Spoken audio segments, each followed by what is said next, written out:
ladies and gentlemen, and thank you for coming. The Shoah, the Holocaust, has had a ripple effect over the over 60 years since it took place. And these ripples reflect themselves in various forms of behavior, some of which, in fact, most of which is somewhat irrational. But the Holocaust itself is the greatest irrationality, and therefore we should not expect that the response to it should, so to speak, be logical, philosophical, restrained. I want to speak tonight about one of the ripple effects, and that is the creation of a whole school of thought which is called Holocaust denial. Now, at first glance, this should be an impossibility. There's enough film, there are enough witnesses that it would be like denying that it's night out now. But we find that Holocaust denial is to a certain extent a thriving industry. And it has many ramifications to it. And it appears in many, many different forms. And to a certain extent, as I hope to point out later, it exists within the Jewish people also. And it exists amongst very staunch representatives of the Jewish people, not just the fringe elements, not just the lunatics. And therefore, I think that it would be important for us to have some understanding as to how such a denial can even exist, but perhaps even more importantly, to realize what it does to us and how it affects. It's one of the ripples, one of the waves that came after the awful events of over 60 years ago.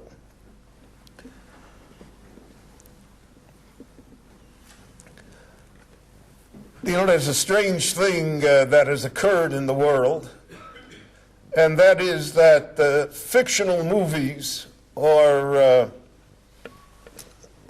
semi-documentary movies have been created regarding the Holocaust.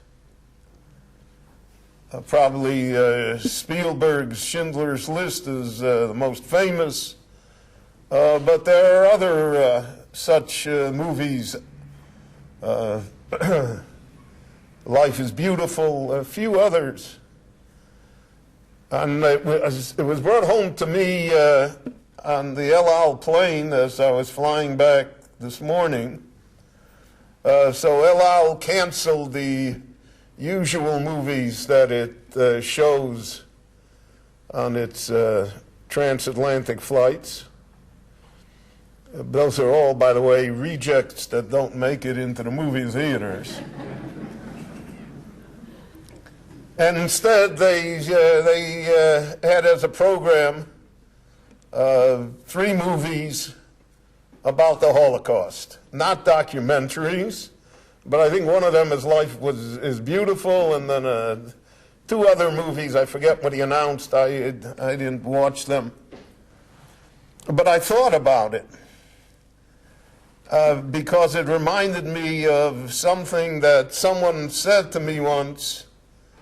He said that he felt that Spielberg's movie, for instance, as great as it was, in a certain instance did us a disservice because it made it a movie.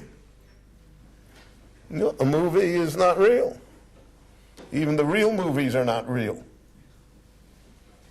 I'm in the midst of producing a number of documentaries, and every time I showed a documentary, people come up afterwards and they said, "Oh, well, who was the actor that played so-and-so?" And I said, "There was no actor, that was him." But when you see it in the movie, So it automatically conjures up in the mind of the people who see it the idea that somehow it's not real. And therefore, for all the good that it does, it carries with it a negative message as well. And one could say, therefore, that it's not the solution to Holocaust denial, but it may well be part of the problem itself. What are the driving forces of Holocaust denial in the non-Jewish world? In the non-Jewish world, especially in academia, it is easier to get a PhD denying the Holocaust than proving it, because everybody wants something new. And if you can only show that somehow it wasn't, then it has great standing. Well, the first thing is that anti-Semitism lives. I was in Warsaw a number of years ago. I was in Warsaw for a day and a half.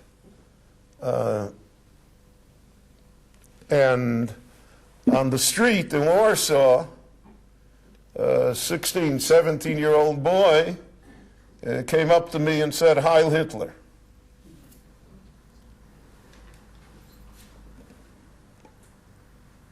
So I thought to myself, 3.5 million Poles were killed by the Germans in the Second World War. Jews weren't the only ones that were killed. What does that mean, Heil Hitler? But it's so baked in to the psyche of much of European society, it's hard to erase 1,500 years in 5. And therefore, this becomes a convenient method. So you have on one hand that the country of Poland, its largest tourism industry is Auschwitz. And most of the tourists that go to Poland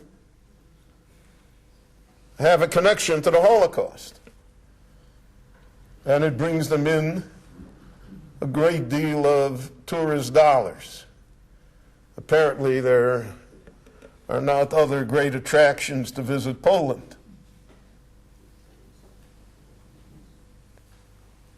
But on the other hand, the people in Poland, I'm not speaking of the government, the people in Poland, and to a great extent the church in Poland yet today, has blatant anti-Semitism. And therefore, Holocaust denial becomes an expression of anti-Semitism. You think something happened to you, it never happened. You made up the whole story. You're just looking for sympathy. And because of that, other things flow from it. People say, well, the state of Israel came into being because the world had great sympathy for what was done to the Jews in World War II. Probably a true statement. Well, if we can prove that it wasn't done to the Jews in World War II, so then there really is no reason for the state of Israel. If you listen to the president of Iran, so he says it clearly. He says there never was a Holocaust, and the state of Israel is illegitimate, and he's going to get rid of it, God forbid. Are the two tied together? Because, at least in the minds of much of the Muslim world and perhaps much of the Christian world as well, the only justification for the state of Israel being here is not the Bible. It's not that God gave it to us. It's none of that.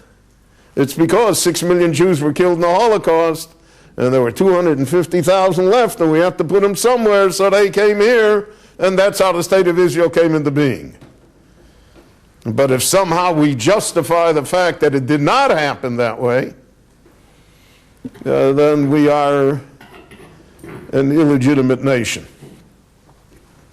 And therefore, that is the expression of the connection between Holocaust denial, anti-Semitism, and the current spate of anti-Israel ideas which exists throughout the world.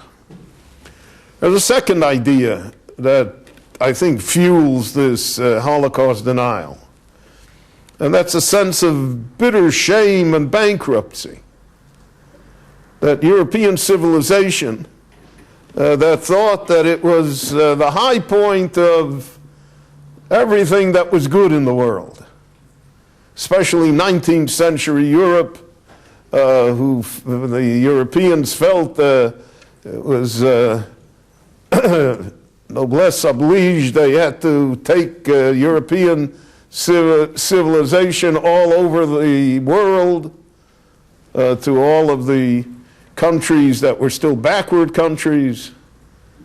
And the world was getting better and better. The technology was improving. Everything was improving. The 19th century was shattered by the events of the 20th century. But the greatest shattering was the fact that all the 19th century philosophers believed that man was moral, that there was a basic code of morality that encompassed us and that made religion superfluous. Because what do you need religion for? It just have to be a good person, which is a slogan that is heard throughout the world today, and it's heard in the Jewish world as well. What do we need all of this for? We just have to be good people. And it ended up that there were not that many good people. There were more bad people than good people.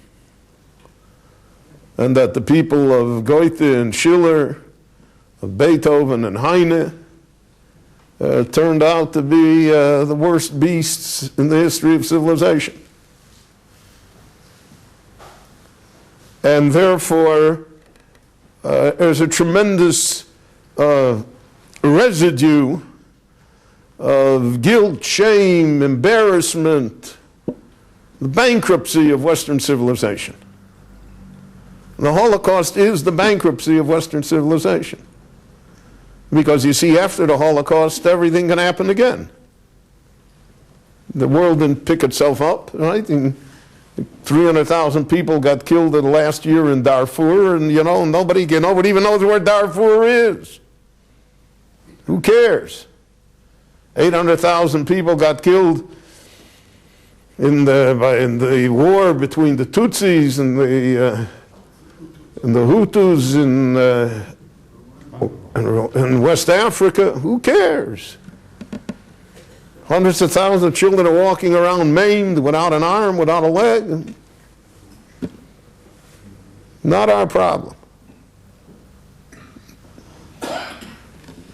And the horrors that the communist world brought upon its citizens and others, China, Russia, wherever it was. So we live in a world of absolute depravity. And there's a certain sense of shame. The church reels from that shame. As I'm going to discuss that the Jews don't know what to do with the Holocaust, but the church certainly doesn't know what to do with the Holocaust. So you have such conflicting messages. On one hand, Pope Pius XII is going to be made a saint. He's on the process of being canonized. On the other hand, you have all sorts of evidence of the complicity of the church and of the fact that there are tens of thousands, maybe today hundreds of thousands, of people in Europe whose grandparents were Jewish and who were given over to the church as children in order to escape from certain death, and who were raised as Catholics, and who the church will, under no circumstances, countenance the fact that they should somehow be restored to the Jewish people.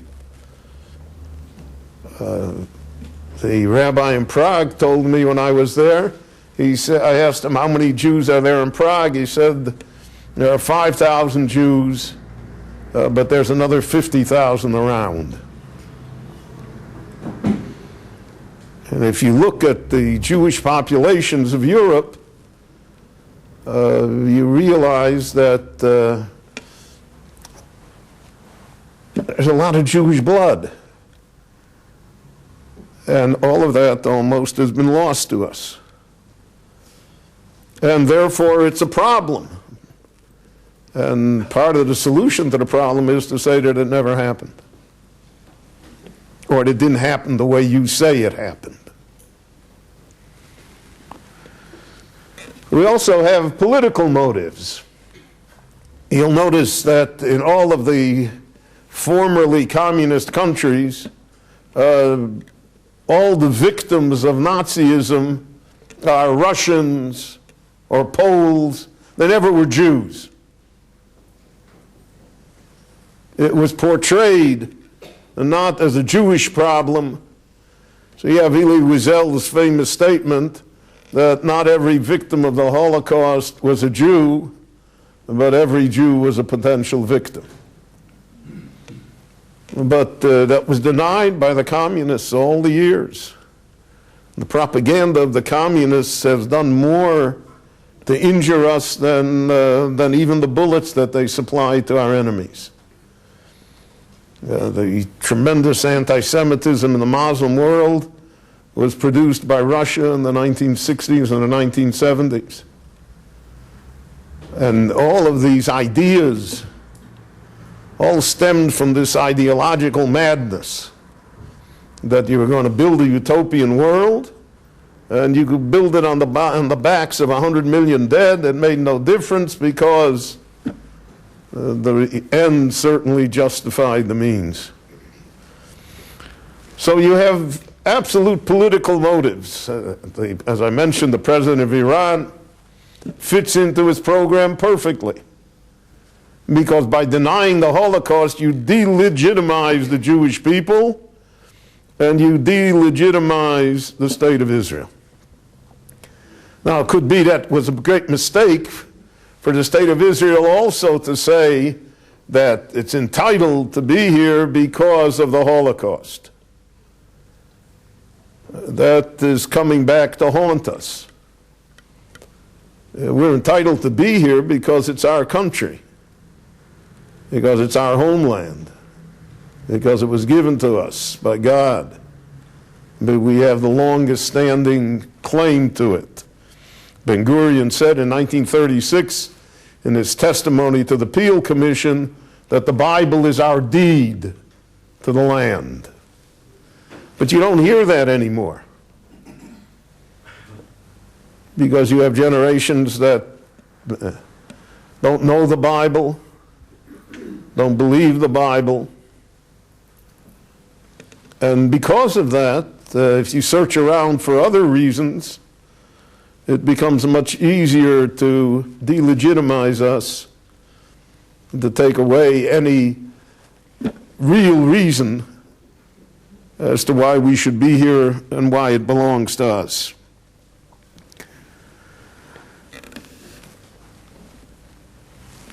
One of the positive things that happens here that I think also feeds this Holocaust denial has been the very fact of the Jewish resiliency after the Holocaust. Can you imagine? I remember the Jewish world in 1946 as a child yet, but it made a tremendous impression on me. It was depressed, it was broken, with little hope. Nobody spoke about it. It was beyond our understanding as to what was going to happen to the Jewish people. And here, 60 years later, in all of the countries where Jews live, Jews have rebuilt themselves. Here in Israel, right, so here we have a first world country in the middle of the worst neighborhood in the world, and under tremendous problems, almost in spite of ourselves, we have succeeded in a way that no one could have imagined. So much so that one of the claims of the Muslim world regarding 9/11 was that the Mossad did it, because they said the Arabs aren't smart enough to do something like that, to plan it and do it. The Jews must have done it. But that very resilience, the Jewish community has built itself in the United States, in spite of the assimilation and in spite of the intermarriage. There's a tremendous vibrancy in the Jewish community. So that itself creates a form of pernicious jealousy. How could it be? A people that was almost destroyed, that had no friends. Look at this. So therefore we have to say that, well, they weren't in such bad shape. There are Jewish revisionist historians that have written regarding the War of Independence here in Israel. So for years we all thought that the War of Independence was close to being miraculous, because the Jews were undermanned and undergunned, and the British opposed them. And all, and look, they won the war against 7 Arab armies. Well, if you say that, then it causes you to think, and to think in a way that you don't want to think. So therefore, revisionist historians come and said, no, the Jews were better organized, they had a better army, they had better intelligence, they had enough weapons. It was a cakewalk from the beginning. Because that relieves you of the problem of having somehow to decipher what happened, and may lead one to think, therefore, that somehow the Jewish people are special. Our whole basis in the world is being special. The Holocaust is also special. And if we're going to be kechol hagoyim beis Yisrael, if we're going to be like everyone else, we're not special. So if we're not special, then all of this can be denied. And I think that that plays a great role. And you see it especially in op-ed pieces that are written both here and in Chutz La'aretz, outside of Israel, that constantly try to remove any feeling of uniqueness from us. I mentioned many times that the Novi Yechezkel relates to us that in the time of the destruction of the first temple, so there was an interregnum of 50, 60 years between the time of the destruction of the temple and the time that Jews started to return under Zerubbabel and then later under Ezra. So the Jews were in Bavel. So the grandfather in Bavel, who came from, the Alter Haim, he came from Yerushalayim.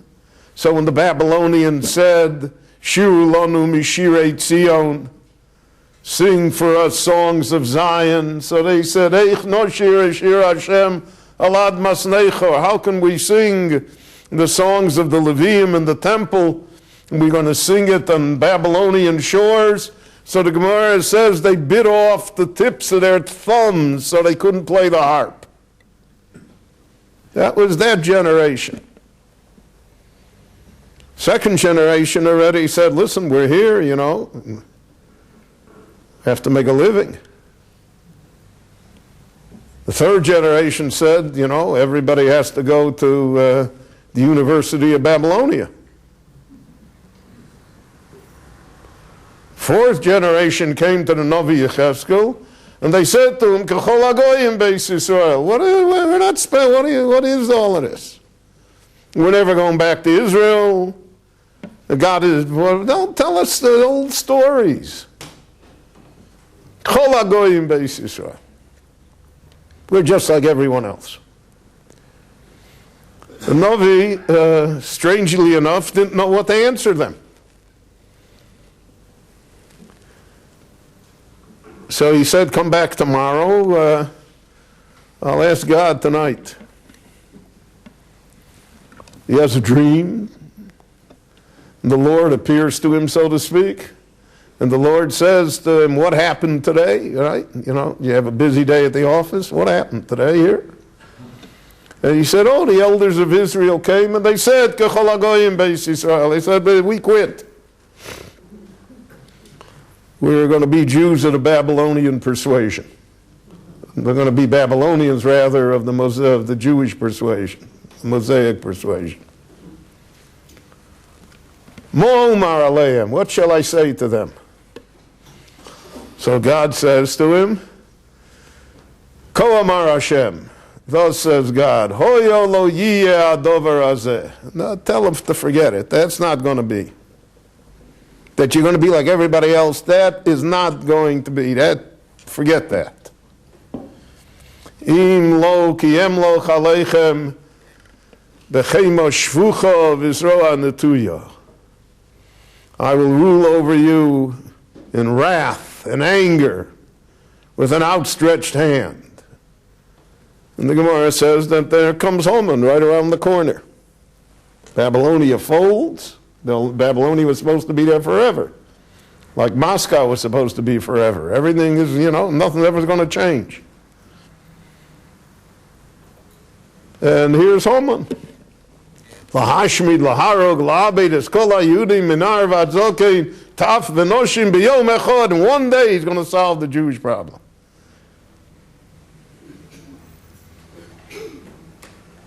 So, you are special. He's not after anybody else. There's no other country as a nation that's under threat of being eliminated except for the state of Israel.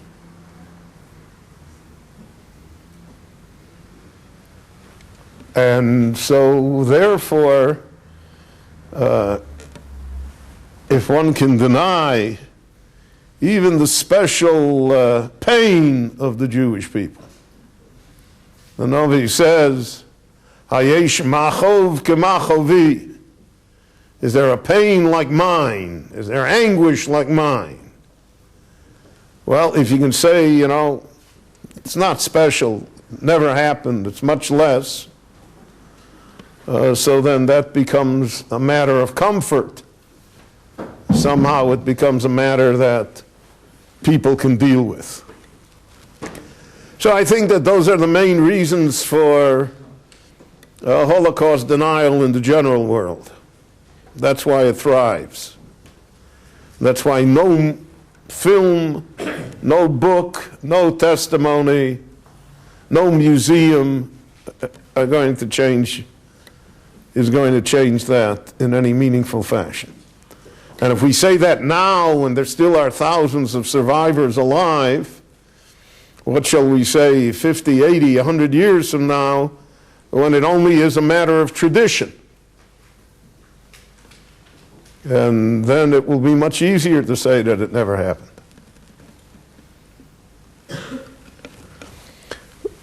But there's a Jewish form of Holocaust denial as well.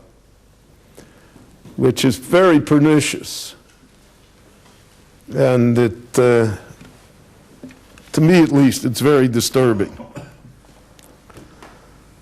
There's an entire school of thought in the Jewish world to obliterate Jewish history. Never happened.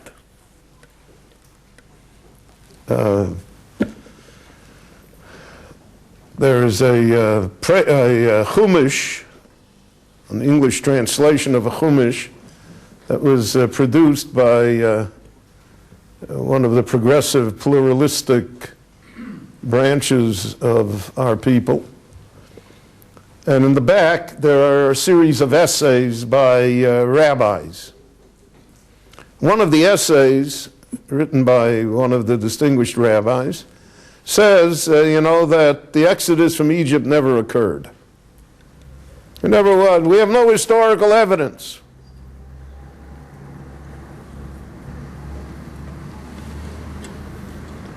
Never occurred.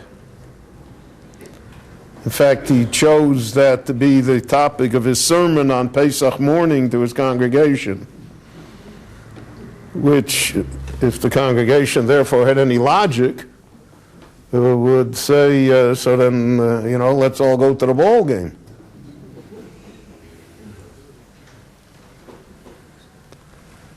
And then Ma'amad Har Sinai never occurred.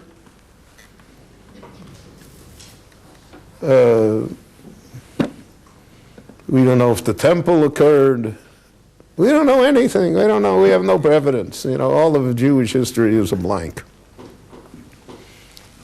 And because of that, the denial of Jewish history ultimately leads to the denial of the Holocaust also, because once you start to deny, then you can deny anything and everything. You have a world that doesn't accept the basic, now I'm not talking about principles of faith.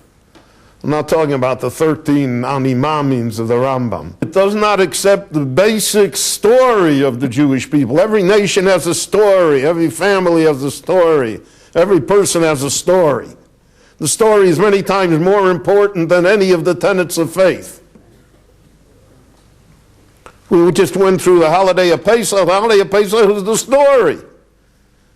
We sit down at the Seder and we tell the story.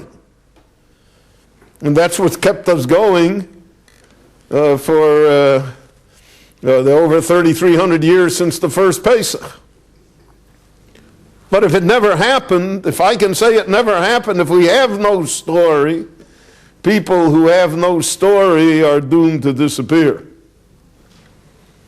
And that's exactly what in my opinion, where the problem lies. It's not that people are not observant. It's not that people intermarry. They're not observant and they intermarry because they have no story. And here, in Eretz Yisrael, in the state of Israel, to a great extent the story begins in 1948, or if you want to be charitable, it begins in 1897. But what happened before then? It's a blank. And therefore that creates within the Jewish society itself a tremendous vacuum. And in that vacuum, denial thrives. It exists. And because of that, therefore, all sorts of mechanisms have to be used in order that we should be able to remember. To remember something that happened 60 years ago, to remember something that my grandparents went through. Why do I need a mechanism for it? And we see all of the mechanisms, and I don't downgrade them, I don't demean them, right? But all of the museums in the world and all of the documentaries, etc., will not preserve the Jewish people.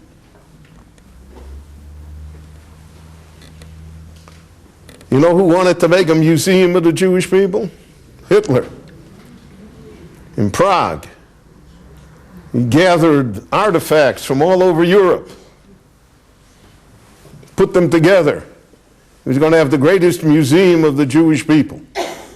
He was going to show the world that there once was such a people, and this is what they looked like, and this is what they did. And our museum always was the synagogue, the Bet Midrash, even more importantly, the home. That was our museum. That's where everything lived.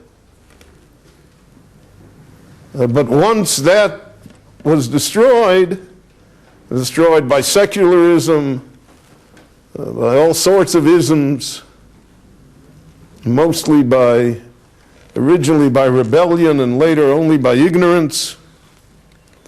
So then the denials are fast and furious. So 100 years from now, there will be people that say it never happened. Or it was exaggerated.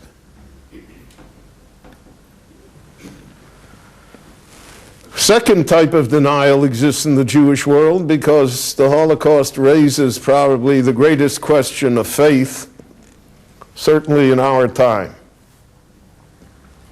How could such a thing happen? How could God allow it to happen? How could human beings allow it to happen? How did it happen? So there were people who marched out of the camps with greater faith, and there were people who lost their faith completely. I've met both kinds. I don't know what motivates one and not the other. It's too difficult to somehow deal with. I remember that when I was in Miami Beach, the Satmarov, the previous Satmarov, Rabbi Yoel Teitelbaum, was there for a winter, and at the minyan that he had, so after the davening, people lined up and they wanted that the Rebbe should give them a blessing. And he stopped one of them. I don't know why he picked that person. Apparently he had his reasons. And he said, "You see that Jew over there in the corner that's taking off his tefillin?" So the man turned and he said, "Yes, Rebbe, I see him." He said, "You see he has a number on his arm?" So he looked and he said, "Yes, I see he has a number on his arm." And he said, "You see that he put on tefillin this morning? Go ask him for a blessing."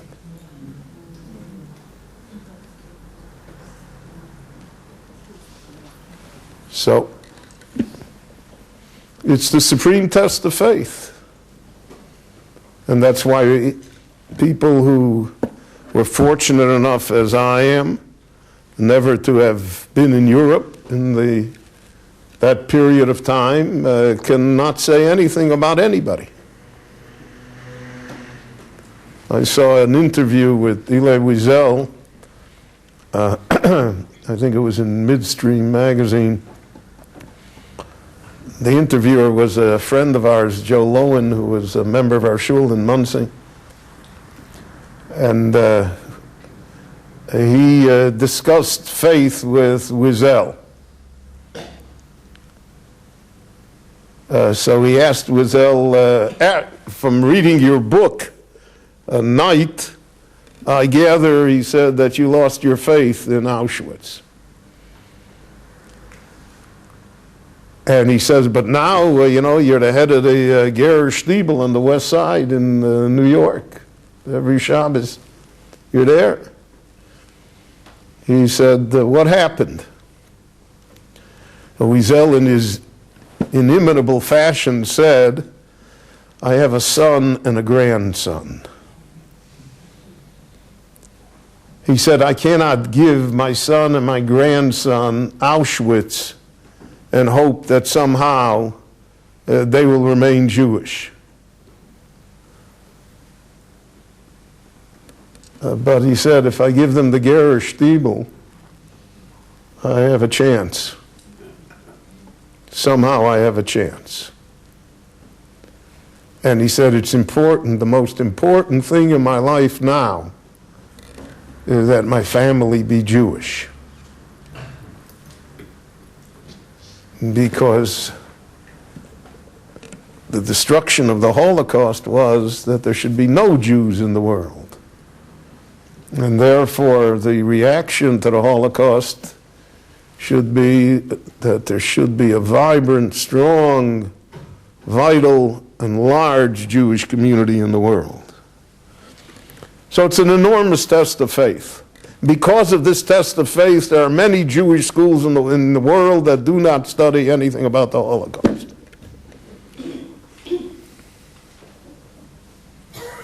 Yad Vashem just concluded a curriculum that they made for the Haredi school system here in Israel, and it's been implemented in many of the schools, but they made it in the year 2003, and the Holocaust was over in 1945.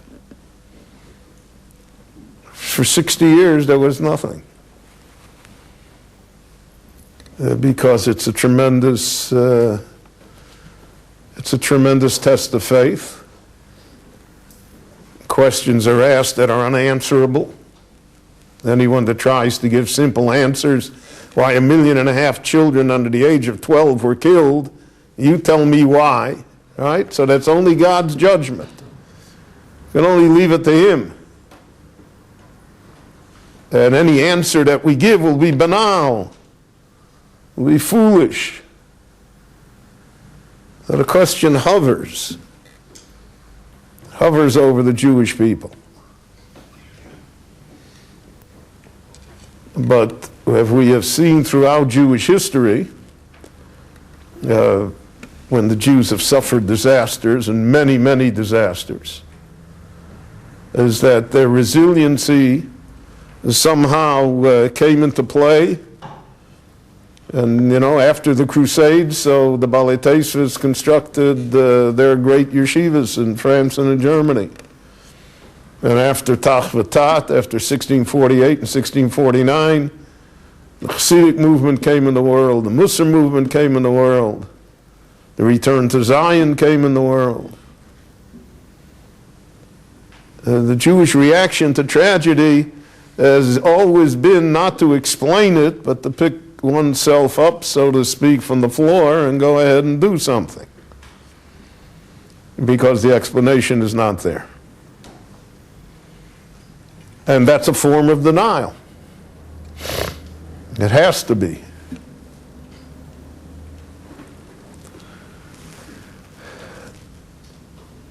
Another factor that exists is that Zionism is mixed into this entire picture. Zionism, the single greatest, you'll understand what I mean, the single greatest disruptive force in Jewish life, because it divided the Jewish people in half. Not in half, originally the Zionists were the minority. And it made for strange bedfellows. You had the majority of the Orthodox world aligned with Reform Judaism to oppose Zionism.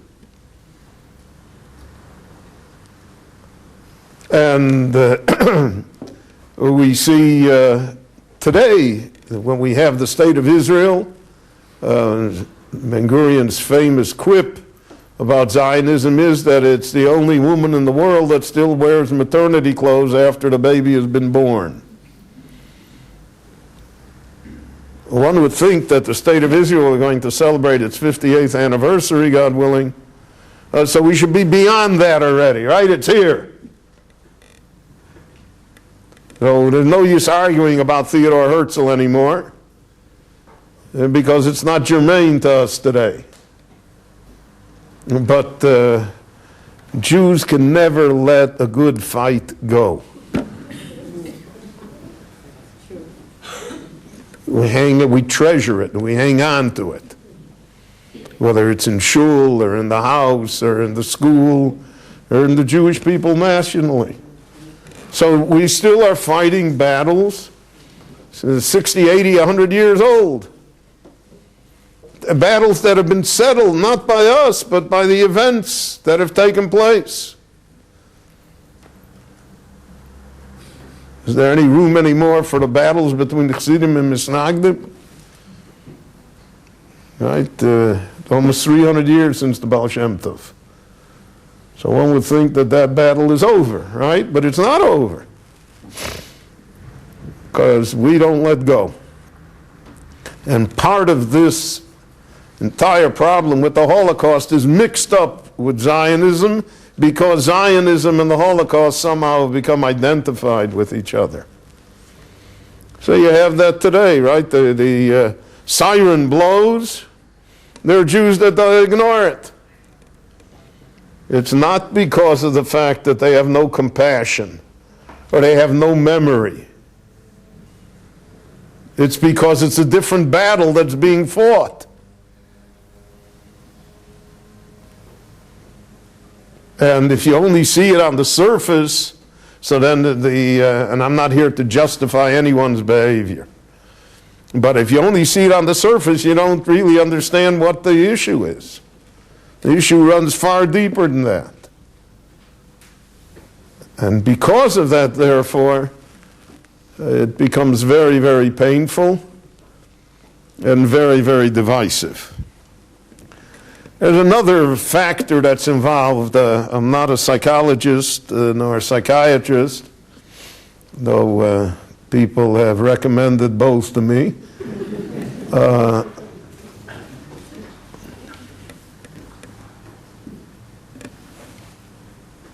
But there's a syndrome of the person that's abused, who after a while is convinced that it is his or her fault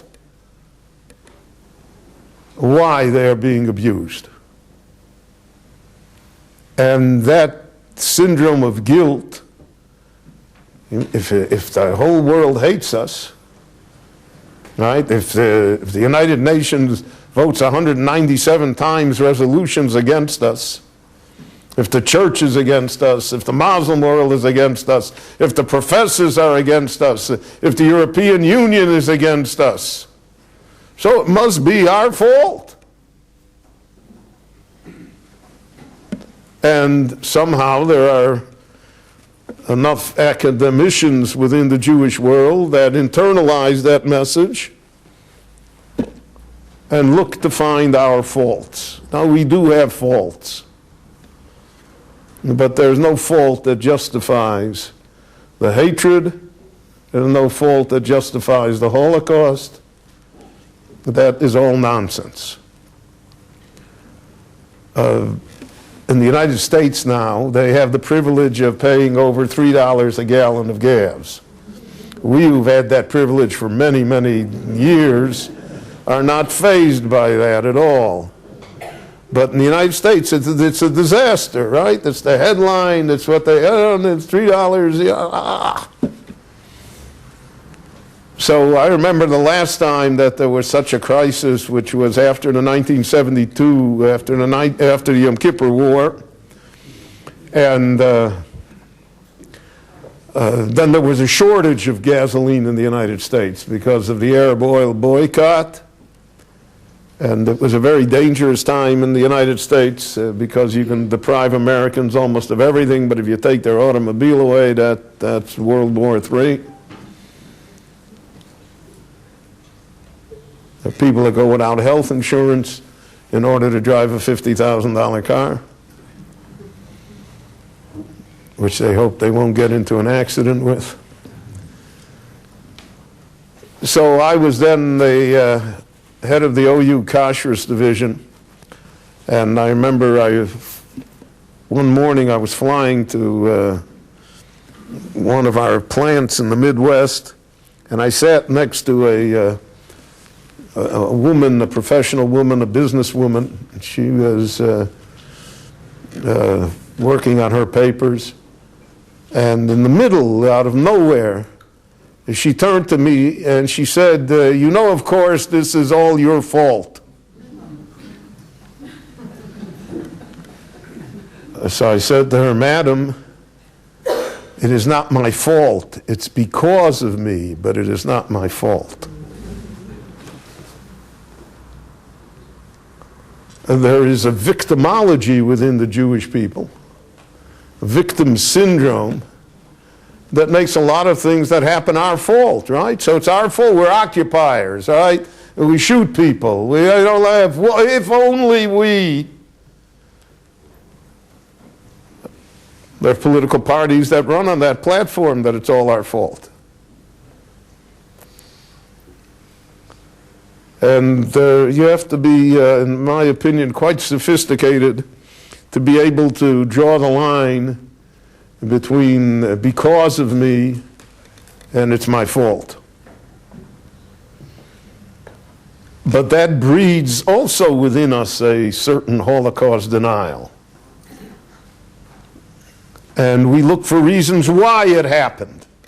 In the religious world, the reasons are religiously observant, etc. Somebody once told me a whole slew of sins. And I told him that I couldn't accept it, so he felt that I was outside the pale.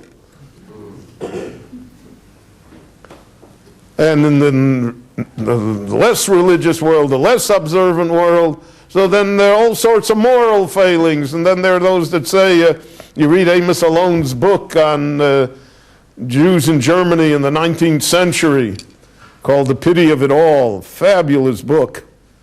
And basically he says it was their fault because they all became doctors, and they all became musical conductors, and they all became the department store owners, and they all the newspaper editors. And so therefore the Germans, what did you expect from them? So that's also our fault. It's our fault that, that Alman wins the Nobel Prize.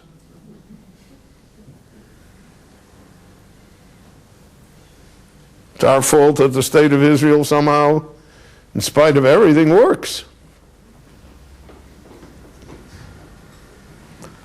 So there's that psychology that exists within us, which also contributes, therefore, to this syndrome of Holocaust denial.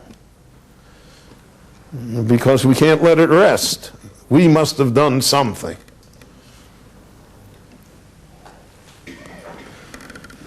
And finally,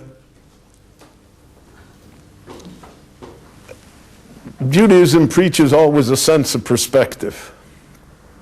You have to put everything in a big frame. You can't see the picture without the frame. Now, for whatever reasons, and I cannot second guess God, Moshe Rabbeinu in the Torah told us in advance that this was going to happen. You look at the 98 verses of the Tochacha which exist in the Parsha of Kitavo. It's absolutely a documentary on the Holocaust, every word. Not one word, there's not one word of hyperbole, of exaggeration in it.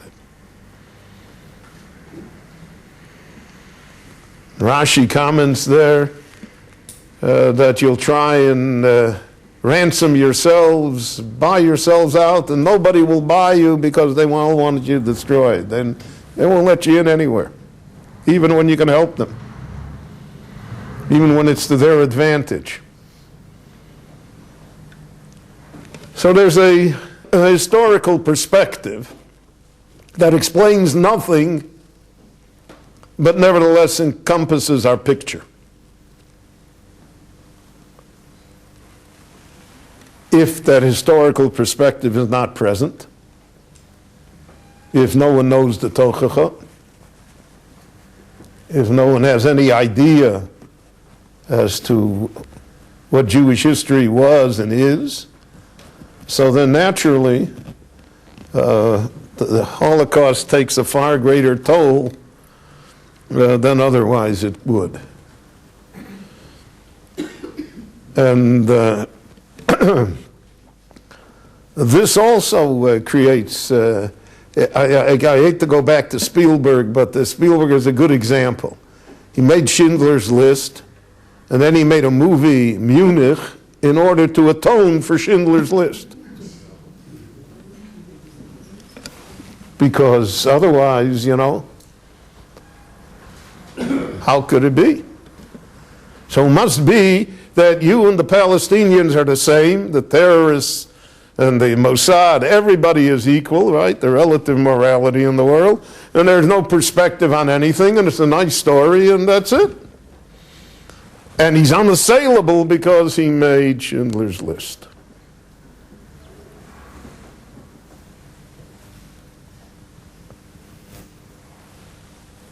So in effect, what has happened, and I've heard this from people, that if you assail Munich, then they say, well, you know, Schindler's List is also like that. So then that becomes the Holocaust denial.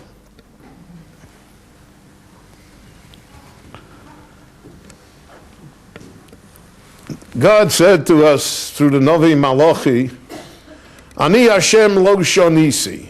I, the Lord God, I have not changed. I haven't changed, right? I'm still, that's why we say Elokei Avraham, Elokei Yitzchak, Elokei Yaakov. We don't say Elokei the Baal Shem Tov, Elokei the Gvigon of Vilna. We don't say that. Elokei Avraham, Elokei Yitzchak, Elokei Yaakov. Lo Shanisi, I'm the same from time immemorial.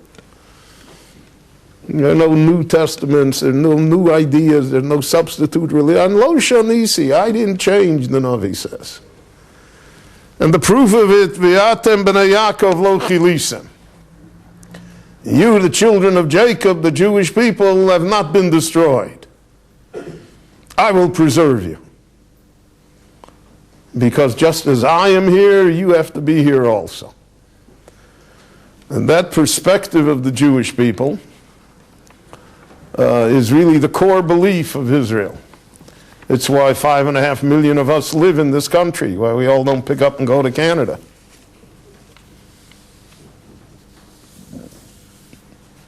It's the reason for the Jewish resilience. It's the reason why there's a Jewish people in the world. That's the frame to our story. And even to the most disturbing parts of the story, for which we have no explanations, and for which we grieve, because the casualties are enormous. Whole generations are missing in the Jewish world. Not just numerically, but in all sorts of fields. All gone. Nevertheless, we shall persevere. In Yiddish, they used to say, "Von Akasha starbt man nicht." Nobody ever died because of a good question of a problem. The Holocaust is an excellent question. It's a problem that will always haunt us. But our determination to survive and prosper and be the Jewish people, that is really our answer to it. And that is what, in the end, will frustrate all the deniers, both within and without, and we'll be privileged to happier days and stronger days, and we'll be privileged to see Nechama Sion Avinan Yerushalayim. Thank you for coming, and be well. Hatzlacha.